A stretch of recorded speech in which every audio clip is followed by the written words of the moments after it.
লোকসভা নির্বাচনের আগে বুধবার ঝাড়গ্রাম জেলার গোপীবল্লভপুর 2 নম্বর ব্লকের চরচিতা অঞ্চলে নির্দল ও তৃণমূলে বড় ধস।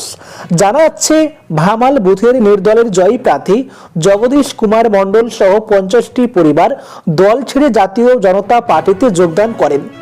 যোগদানকারীদের হাতে ভারতীয় জনতা পার্টির দলীয় পতাকা তুলে দেন বিজেপির রাজ্য সম্পাদিকা সোনালী মুর্মু। ঝাড়গ্রাম জেলা বিজেপির সাধারণ সম্পাদক মণিচাঁদ পানি, বিজেপির মণ্ডল সভাপতি তাপস সুই সহ অন্যান্য নেতৃত্বরা। যোগদানকারীদের বক্তব্য, প্রধানমন্ত্রী উন্নয়নের কাজে সামিল হতে তারা নির্দল ও তৃণমূল দল ছেড়ে বিজেপিতে যোগদান করেছেন। নির্দল ও তৃণমূল ছেড়ে যোগদানকারী সকলকে শুভেচ্ছা ও অভিনন্দন জানান বিজেপি রাজ্য সম্পাদিকা সোনালী মুর্মু।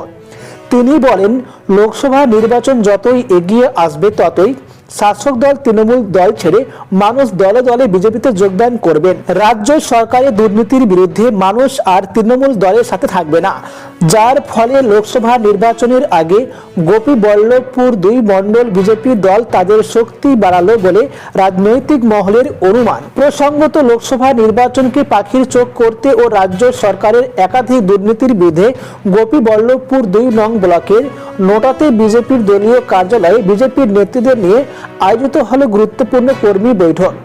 এদিনের কর্মী বৈঠক সভা শেষে নির্দল ও তৃণমূল ছেড়ে শতাধিক কর্মী সমর্থক বিজেপিতে যোগদান করেন। এই প্রসঙ্গে গোপীবল্লভপুর 2 ব্লকের পঞ্চায়েত সমিতির সহ সভাপতি সুশোভন নায়েক বলেন, তৃণমূল ছেড়ে কেউ যোগদান করেনি। বিজেপি মিথ্যা অপপ্রচার করে লোকসভা নির্বাচনের আগে প্রচারে আসতে চাইছে। বিজেপির কোনো সংগঠন নেই এখানে।